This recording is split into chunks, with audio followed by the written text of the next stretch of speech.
존귀하신 그리스도 이름으로 여러분들을 축복하고 또한 환영합니다. 오늘 계속해서 우리가 함께 모여서 예배드리지 못하지만 하나님의 영이 우리와 함께 하셔서 우리의 각 처소에서 또는 우리가 속해 있는 가정에서 하나님께서 우리와 함께 하심을 통하여 우리가 함께 예배드리는, 한마음으로 드리는 귀한 예배가 올려질 줄 믿습니다.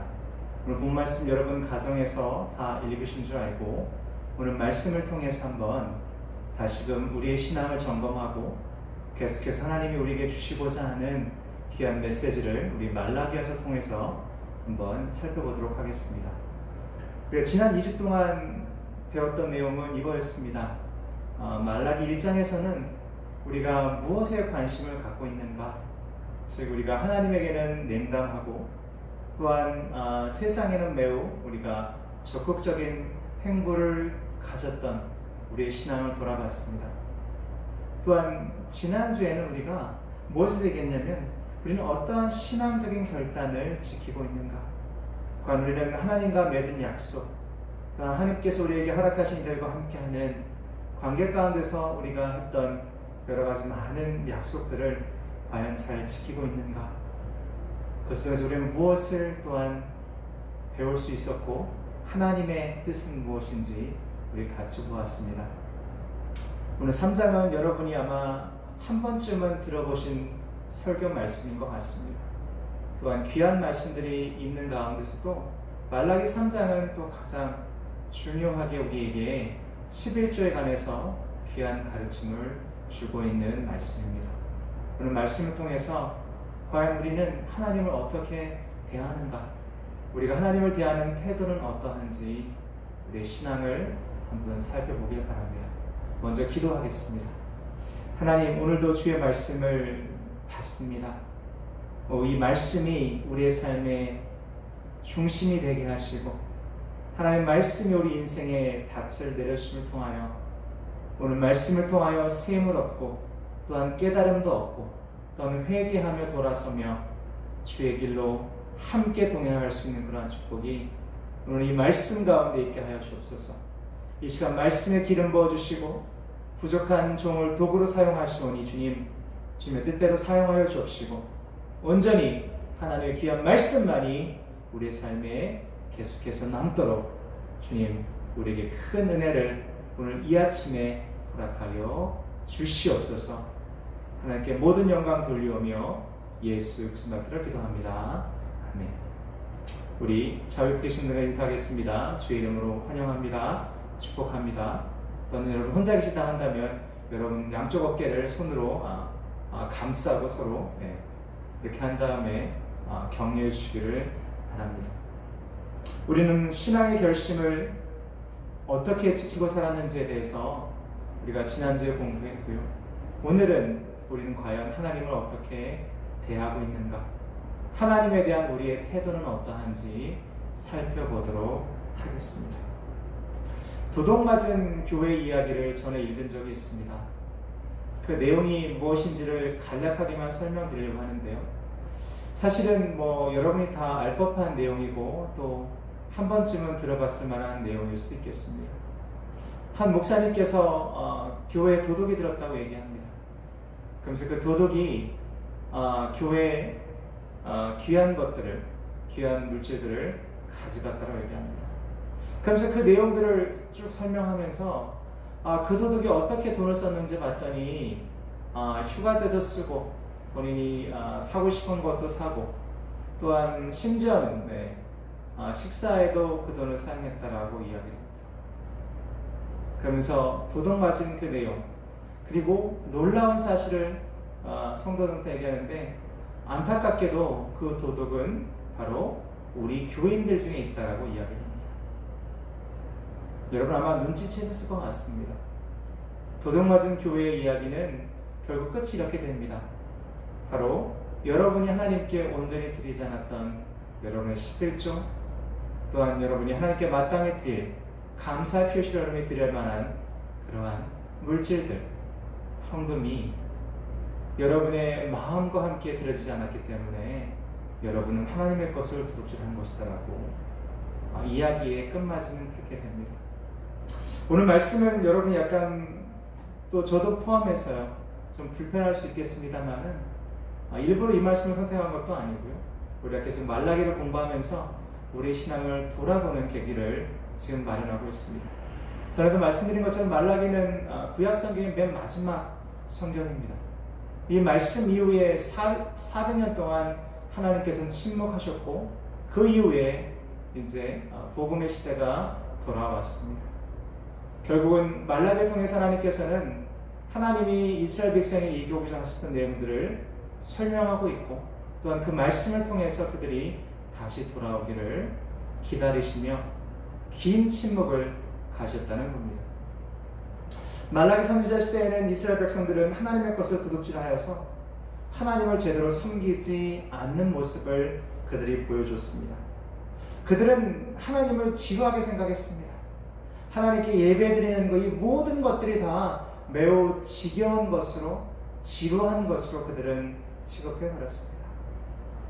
오늘 말씀을 들으시면서 만약에 내가 오늘 말씀에 어떠한 그 기대를 갖지 않는다는 것, 물론 제 설교의 어떤 그런 기술적인 부분이나 아니면 설교의 어떤 그런 능력을 얘기하는 것이 아니라 내가 하나님 말씀을 듣는 것 자체가 나에게 기쁨이 되지 않으면 또한 그 말씀 자체에 대해서 내가 기대하는 마음이 없다 한다면 어쩌면 우리는 말라기 시대 사람들과 비슷할 수 있습니다. 우리는 하나님을 지루하게 생각하고 하나님께 드리는 이 예배의 이 시간이 매우 귀중하고 소중한 것이 아니라 마치 우리가 할 수 없이 드리는 어떤 그러한 우리의 생활의 한 루틴으로만 생각할 수도 있다는 겁니다.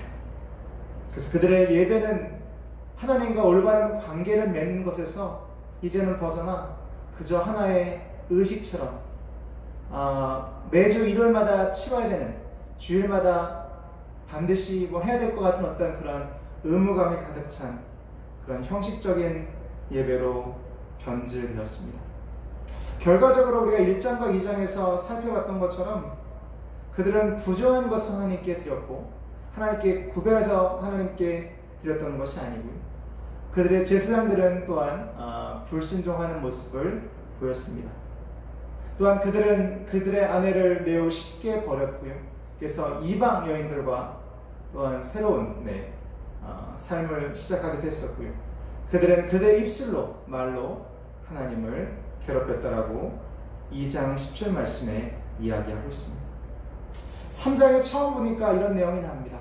3장에는 많은 비즈니스맨들이, 다시 얘기하면 일을 하는 사람들이 그들의 직장에서 아니면 그들의 일터에서 편법으로 손님들을 속이고 또한 그들이 함께 일하는 일꾼들을 또한 매우 괴롭히고 또한 과부와 고아들, 쉽게 얘기하면 가장 어려운 환경에 있는 자들을 그들이 또 괴롭혔다라고 성경은 얘기해주고 있습니다.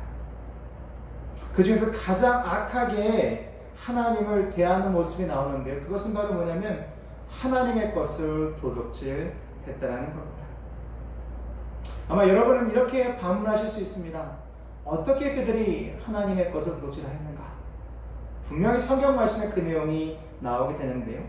마땅히 하나님께 드려야 할 11조를 드리지 않고 최상의 것을 드려함에도 불구하고 형편없는 것을 드렸다는 것 자체, 또한 마지못해 드림으로 인하여 억지로 드림을 통하여 하나님의 것이 선별되지 않게 올려진 것들, 이런 것들이 다 하나님의 것으로 도둑질했다라고 이야기하고 있는 것입니다.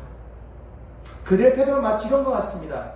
내가 얼마나 적게 드리고도 하나님을 기쁘시게 할 수 있지? 이런 표정인 거죠. 내가 얼마나 가장 요 정도까지만 드려도 하나님께서 그냥 받아주지 않으실까라는 것. 거기 그 가장 밑에가 무엇인지를 알고자 하는 모습, 그런 잘못된 태도가 그들에게 있는 것 같습니다. 즉 하나님께는 죄송하지 않을 정도, 또한 자신에게는 애써 부끄러운 마음을 금방 잊게 할 수 있는 만큼의 물질을 드리는 것, 또한 성의 표시하는 것, 이런 부분들을 그들은 지금 얘기하고 있는 것처럼 보여집니다. 이스라엘 민족은 그렇게 하나님을 막 대했으면서도 그들은 그들의 잘못을 인정하지 않았습니다. 그들의 이야기를 여러분께서 3장을 통해서 읽으셨으면 아마 그 내용을 아마 이미 아셨을 것 같습니다. 그러한 태도의 말라기 선지자는 마치 검사처럼 그들을 몰아세우면서 그들의 잘못을 소상하게 이야기해 줍니다. 그들에겐 5가지 두드러진 잘못이 있었는데 우리 하나하나 같이 살펴보도록 하겠습니다. 첫 번째, 우리 한번 따라하겠습니다. 11조는 최소한의 우리 신앙이다. 자, 이 얘기가 어떤 거냐면요, 8절 이렇게 되어 있습니다. 사람이 어찌 하나님의 것을 도둑질하겠느냐. 이것은 지금 이스라엘 민족이 얘기하는 겁니다. 그러나 너희는 나의 것을 도둑질하고도 말하기를 우리가 어떻게 주의 것을 도둑질했나이까 하는도다. 이는 곧 11조와 봉헌물이다 라고 얘기하십니다. 11조는 말 그대로 10분의 1을 의미합니다. 만약 우리가 이번 주에 10만 원을 벌었으면 만원을 하나님께 드리는 것이 맞다라는 거죠. 이건 매우 쉬운 산수입니다. 어려운 것이 없다라는 거죠. 하지만 구약을 자세히 보시게 되면 구약에는 3가지의 11조가 있었습니다. 첫 번째는 아마 여러분과 제가 아는 것처럼 성직자들을 돕기 위한 11조가 있었습니다. 왜냐하면 그들은 하나님의 전에서 하나님만 성이기 때문에 다른 직업을 가질 수 없는 그들의 소명적인 그런 환경상 그들을 도와야 된다 생각해서 10의 1조가 또한 주어지게 됩니다. 두 번째는 어떤 거냐면 매년 있는 하나님과 구별되어 하나님과 함께하는 거룩한 이런 축제 또한 제물을 드리는 그때에 하나님께 드리는 11조가 있었습니다. 세 번째는 가난한 자들을 위해서 매 3년마다 소득의 10분의 1을 가난한 자들을 위해서 드리는 것이 바로 구약에 나와 있는 11조에 대한 이야기입니다. 11조는 여러분에게 어떠한 의미입니까? 11조는 과연 무엇입니까? 11조는 하나님의 사역을 위한 바닥이지 결코 천장이 아닙니다. 이 얘기를 다시 얘기하게 되면 하나님 나라를 위해서 우리가 헌신하는 모든 것 가운데 만약에 물질적인 부분, 우리가 봉헌하는 부분만 따진다 한다면 11조는 맨 기본이라는 겁니다. 이것이 바닥이 된다는 겁니다. 이것이 맨 위가 아니라 바닥이라는 거죠. 어떤 귀한 목사님 이런 얘기한 걸 들었습니다. 하나님은 결코 10분의 1 이하로 요구하신 적이 없으시지만 그것이 어떤 이에게 문제가 된다면 즉 10분의 1 이상을 요구하지도 않으시고 10분의 1 이하도 요구하지 않으셨다는 겁니다. 이것이 만약에 이러한 하나님의 어떤 그런 규칙이 만약에 여러분에게 어려움을 준다고 한다면 아마 하나님께서는 우리가 드리는 것의 2배를 10의 2조지요. 네. 드리는 것을 결코 뭐라 하실 것 같지 않습니다 라고 얘기합니다. 우리는 반대로만 생각하잖아요. 저도 미국에서 목회할 때 저희 교회에 있었던 정말 젊은 부부 남편이 늘 하는 얘기 있었습니다. 본인은 이제 그 당시에 막 이제 직업을 얻기 위해서 노력하는 과정이 있었거든요. 자기가 직업을 얻고 또한 계속해서 하나님의 은혜로 살아감을 내가 느끼면서는 나는 반드시 10의 2조를 드리겠다라고 얘기하는 것을 들은 적이 있었습니다. 사랑하는 성도 여러분, 우리는 더 드리지 못해 아쉬운 마음이 있어야 되는데 우리는 때로는 덜 드리고자 애쓰는 모습을 우리는 발견하게 됩니다. 우리가 우리의 것 중 10분의 1을 드리지 않는다면 우리는 11조를 드리는 것이 아니라 그저 하나님께 내가 가지고 있는 돈의 일부를 던지는 것과 같다라는 것을 여러분이 기억하시길 바랍니다. 11조는 하나님의 것으로 인식되어야 합니다. 다시 말 하나님의 것이지 내 것이 아니라는 겁니다. 내 것이면 우리가 아까운 거겠죠. 내 것을 누구한테 준다는 것이.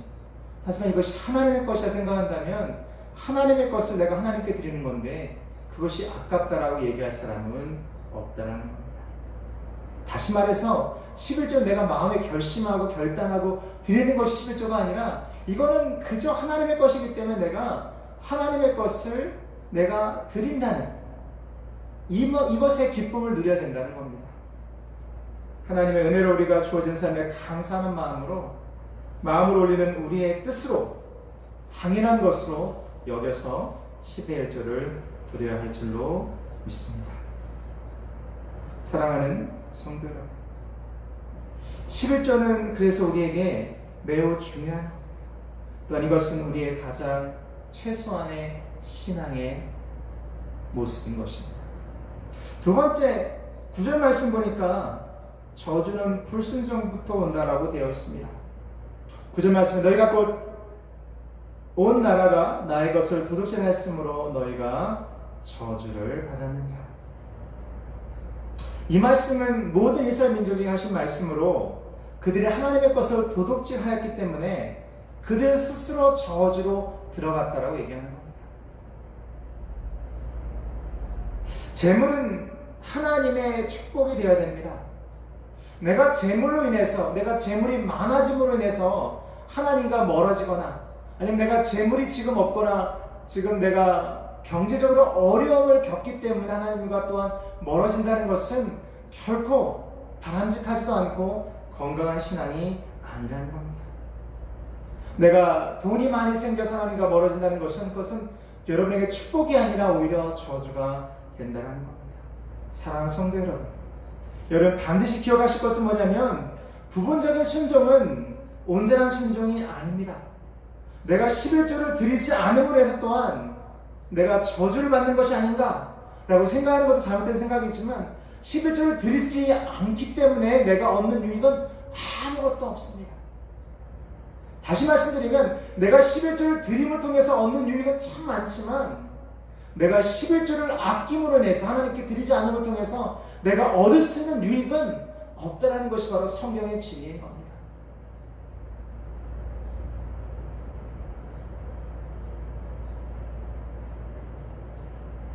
내가 영적으로, 재정적으로 어려움의 결과가 있어서 하나님께 온전히 드리지 못했을 때 여러분이 잘못된 생각을 하지는 말으셔야 됩니다. 내가 하나님의 저주를 받는 것은, 내가 이렇게 어려움을 겪는 것은 내가 11조를 하지 않았기 때문일까? 그렇지 않을 수 있다는 얘기입니다. 이 모든 저주는 이미 그리스도께서 여러분을 위해서 담당하셨습니다. 오늘 말라기를 통해서 하나님께서 이스라엘 백성에게 하시는 얘기는 뭐냐면 내 것을 도둑질하지 마. 왜냐하면 이것은 내 것이니까 네가 가져가는 게 아니야 라는 것이 아니고요. 네가 이것을 나에게 주면 내가 더 큰 복을 줄 것인데 왜 내가 이렇게 너희를 사랑하는 마음을 몰라주느냐고 말씀하시는 겁니다. 여러분 더 어려울 때 그때라도 10의 1조, 여기서 얘기하는 10의 1조는 물질뿐만 아니라 여러분의 시간, 달란트, 여러분이 가지고 있는 열정을 다 포함하는 겁니다. 하나님께 온전히 한번 드려보십시오. 분명 하나님 여러분을 축복하시고 새롭게 여러분들을 이끄실 줄로 믿습니다. 아멘. 그래서 불순종은 우리에게 그분의 뜻에서 벗어나 교만과 우리의 육신의 정욕을 쫓아 살도록 우리를 그렇게 잘못된 길로 인도한다는 겁니다. 자, 세 번째 포인트는 이것입니다. 하나님의 창고는 하나님의 사역을 의미한다는 겁니다. 한번 따라하겠습니다. 하나님의 창고는 하나님의 사역이다. 아멘. 10절 말씀 보니까 만군의 여호와가 이르노라 너희의 온전한 11조를 창고에 들여 나의 집에 양식이 있게 하고 그것으로 나를 시험하여 내가 하늘의 문을 열고 너에게 복을 쌓을 곳이 없도록 붙지 아니하나 보라라고 말씀하셨습니다. 이스라엘 백성들은 자신들이 갖고 있는 소유했던 것들과 또한 그들이 수확했던 것들을 하나님의 창고에 드립니다. 곡식, 포도주, 감람나무 열매, 그 다음에 그들이 갖고 있는 고기의 10분의 1을 하나님의 성전 창고에 드렸습니다. 그들이 드린 것들은 하나님을 섬기는 일에 봉사하는 성직자들과 그리고 성전을 유지하는 데 들어가는 비용, 또한 그들의 어려운 이웃들을 돕는데 귀한 물질들이 사용되었습니다. 드린다는 것, 드림이라고 하는, 기빙이라고 하는 것은 하나님이 그분의 성전을, 또한 그분이 세우신 이 교회를 유지하는 그분만의 방식이었습니다. 하나님은 다른 방식으로 하나님의 교회가 유지되길 원치 않으셨습니다. 그분은 그분의 백성이 하나님에게 얻은 은혜를 감사한 마음으로, 또한 열심히 다해서 이러한 것들을 하나님께 온전히 구별해서 드리는 그 아름다운 드림을 통해서만 하나님의 교회가 세워지고 유지되고, 또한 그런 하나님의 교회를 통해서 하나님의 귀한 생명의 메시지와 또한 많은 어려운 이들을 돕는데 하나님의 귀한 성전이, 또한 귀한 교회가 그 일을 담당하기를 원하셨다는 겁니다. 여기서 생각할 것은 참된 11조의 목적입니다. 만약에 11조의 목적이 하나님의 사역이라고 얘기하는, 즉 하나님의 사역을 돕는다는 것을 의미한다면 결국은 우리가 여기서 얘기하고 싶어하는 것, 우리가 알아야 할 것은 뭐냐면 11조라는 것은 결국은 하나님을 가장 늘 먼저 생각한다는 것을 우리에게 얘기해주고 있습니다. 따라서 11조는 마치 우리가 국가에 세금을 내듯이 의무적으로 행하는 것들이 아니라 하나님을 항상 내 삶 속에서 맨 위에, 최상의 자리에, 또한 우리의 중심에 그분을 둔다는 것을 의미합니다. 신명기 14장 22절과 23절 말씀에 이렇게 되어 있습니다. 너는 마땅히 매년 토지소산의 11조를 드릴 것이며 내 하나님 여호와 곧 여호와께서 그의 이름을 두시려고 택하신 곳에서 내 곡식과 포도주와 기름의 11조를 먹으며 또 내 소와 양의 처음 난 것을 먹고 내 하나님 여호와 경외하기를 항상 배울 것이니라. 아멘. 뭐라고요? 내 하나님 여호와 경외하기를 항상. 11조는 그렇기 때문에 우리가 하나님을 경외하는 것을 배우는 것이라고 얘기할 수 있겠습니다. 우리가 하나님께 드리는 것, 또는 우리가 무엇인가 주는 것, 드리는 것에 있어서 하나님이 맨 위에 계신다고 한다면 그 하나님을 통해서 우리는 더 많은 것들을 얻을 수가 있습니다. 이것은 우리의 마음을 의미합니다. 우리는 하나님께 먼저 드려야 함에도 불구하고 항상 보게 되면 우리는 그 순서가 오히려 반대인 경우를 많이 보게 됩니다. 우리가 남는 시간에 하나님을 찬양하고, 남는 시간에 하나님 말씀 보고, 남는 시간에 기도하고, 내가 세상에 다 소진하고 남은 열정을 쥐어짜서 하나님께 드리고, 우리의 물질도 하나님께 구별해 드리는 것이 아니라 그저 남은 것 중에 하나님께 드리는 것을 우리가 발견하게 된다는 거죠. 그것을 바로 말라기 선지자는 얘기합니다. 그것이 바로 너희가 하나님의 것을 도둑질하는 것이다 라고 우리에게 얘기해 주고 있습니다. 네 번째 포인트는 이거였습니다. 하나님의 시험하여 하나님의 축복을 받자입니다. 분명히 10절 말씀에 하나님은 우리에게 나를 시험하라고 말씀하셨습니다. 이 말씀의 뜻은 그분의 법을 온전히 지켜서, 즉 우리가 먼저 하나님의 법을 온전히 지키면 하나님께서 복을 주실 것인데, 네가 정말 하나님 내 말을 지켰는데 내가 복을 주는지 안 주는지 한번 나를 시험해보라. 근데 시험의 내용이 뭐냐면, 그렇게 해서 내가 너에게 그냥 채워주는 것이 아니라 넘치도록 채워주는 것을 한번 보라라고 우리에게 말씀하고 계십니다. 하나님을 시험하라. 이러한 말씀은 오직 말라기서에만 등장하게 됩니다. 우리는 너무나도 많은 시간 가운데 숫자에 집중합니다. 여기서 숫자는 우리의 돈을 얘기하는 거겠죠. 우리가 너무나도 우리의 삶의 모습들이 그런 거에만 너무 집착한 나머지, 우리 아이도 1등 뭐 잘하는 거 이런 것만 집착한 나머지 진정으로 하나님의 귀한 약속을 다 잊어버리고 살아가고 있다는 겁니다. 놀라운 사실은 또한 우리가 스스로도 한번 생각을 이야기해 뭐냐면, 우리가 구원에 관해서 또는 우리 영원한 삶에 대해서 천국의 삶에 대해서는 하나님을 신뢰하는 것처럼 보이는데 이런 재정적인 부분에 대해서는 또 우리 아이의 미래에 대해서는 하나님을 신뢰하는 것처럼 보이지 않습니다.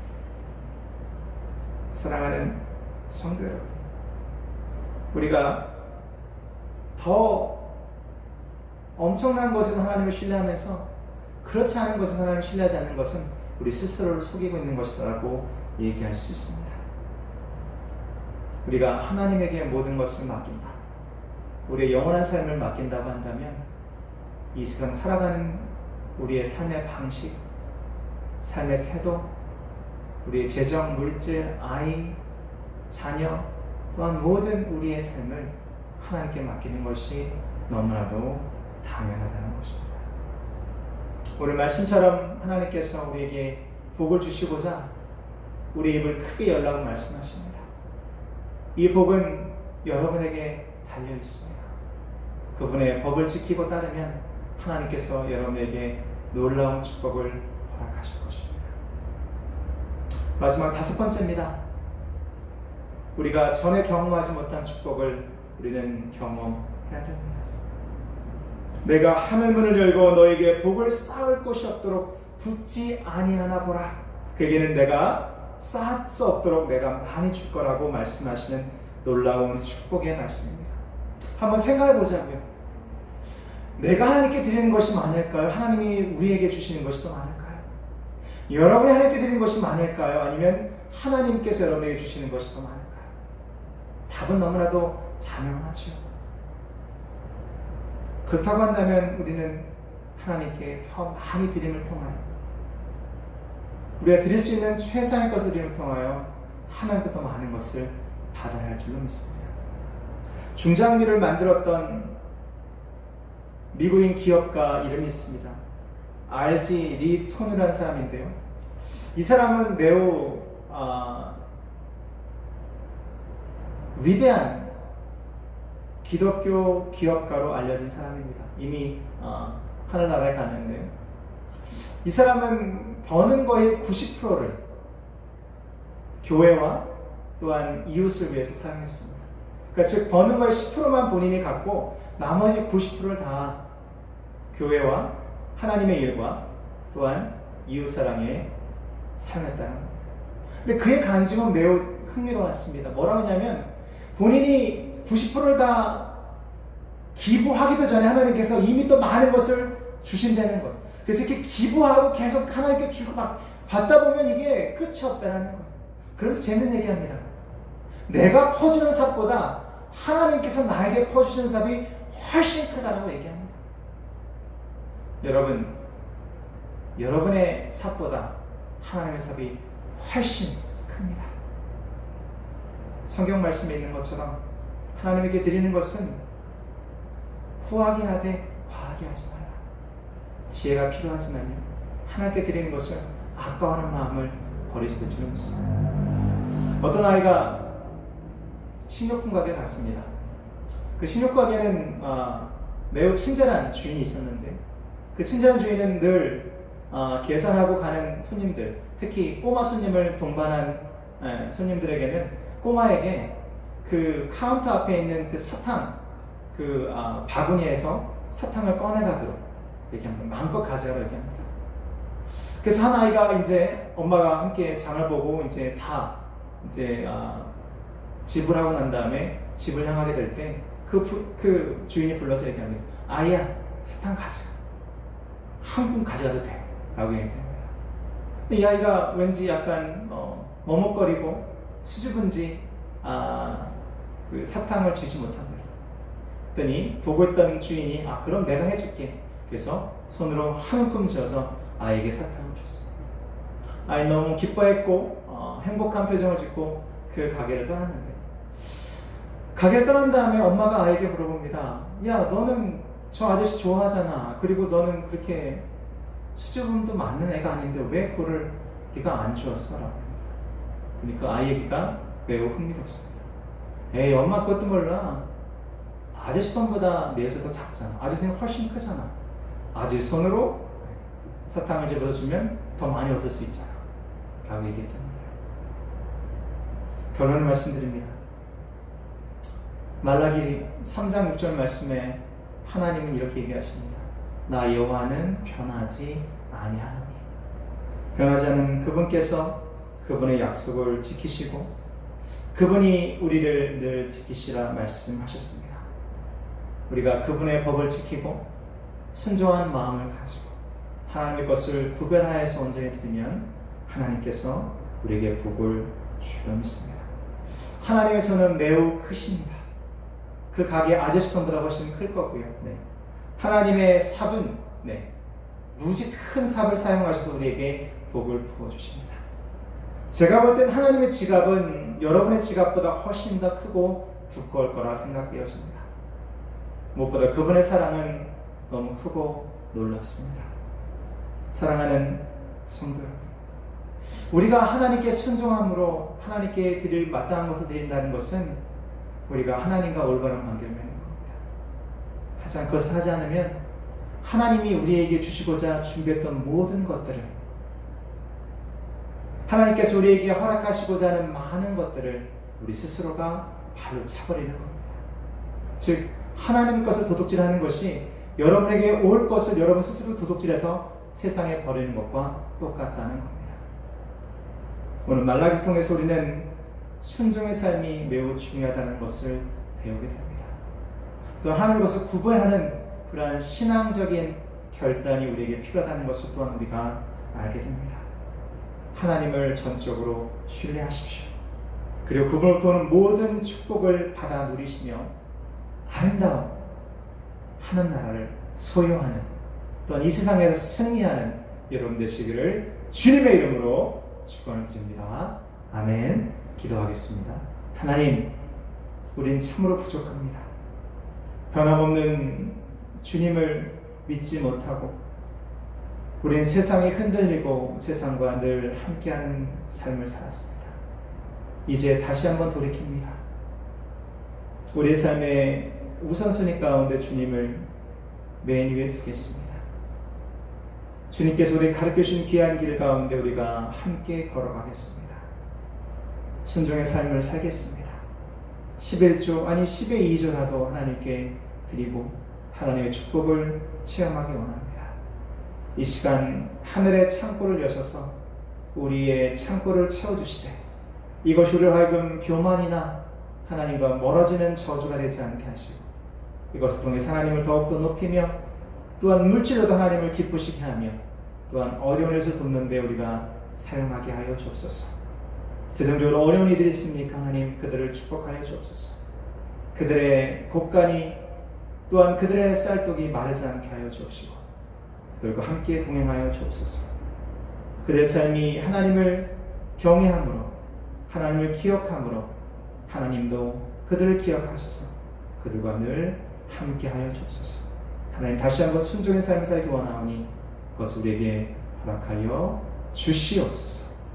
이제는 길이요 진리요 생명 되신 예수 그리스도의 크신 은혜와 하나님 아버지 그 놀라우신 사랑하심과 모두 역사하신 성령 하나님의 감화 감동 충만 역사 교통 회복하심의 은총이 오늘 하나님의 창고에 온전히 하나님의 것을 올려드림으로 하나님의 놀라운 축복을 체험하기 소원하고 들어가는 간단 백성의 머리머리 위에 그들의 생업과 그들의 가정과 그들의 자녀들과 그들의 여러 기도 제목들과 그들이 섬기는 이 교회에 인하면 우리 교단 위에 멀리 인도 땅과 미국 땅 위에 특별히 환우들과 우리 자녀들 위해 이제부터 영원토록 함께 하시기를 간절히 축원하옵나이다. 아멘. 아직은 좋은 소식이 들리지 않지만 조만간 다시 대면 예배를 우리가 재개하거나 또 준비할 수 있을 것 같습니다. 어떻게 될지는 아직 모릅니다만은 우리가 기도하고 또 소망하기는 그날이 속히 오길 바랍니다. 조성문 목사님은 이제 격리가 끝나셨고요. 그래서 이제 지금 요양을 하고 계신데요. 그 귀한 가정을 위해서 계속 기도해 주시고 또한 우리 감독님을 위해서도 또 그 가정을 위해서 기도해 주시기 부탁드립니다. 또 우리랑 관계를 맺고 있었고 지금과 관계를 맺고 있는 우리 한상현 집사를 위해서도 기도해 주시고요. 또 우리 주변의 어려운 이들을 위해서 함께 기도해 주시고 특별히 우리 지체들을 위해서 기도해 주시기 부탁드리겠습니다. 하나님께서 여러분들에게 정말 길을 열어주시기 바랍니다. 마음이 힘들고 어려운 시기입니다. 힘내고 지치지 않고 하나님께서 여러분 마음을 지키시기를 간절히 기도합니다. 여러분과 계속해서 함께 기도하며 아름다운 공동체를 만들어 가기를 소망합니다. 여러분 화이팅 하시고요, 힘내시고요, 또 아름다운 사랑을 또한 다른 이들에게 나눠주시기를 주님의 이름으로 부탁을 드립니다. 한 주간 승리하십시오. 다음 주에 뵙겠습니다. 사랑합니다. 축복합니다. 감사합니다.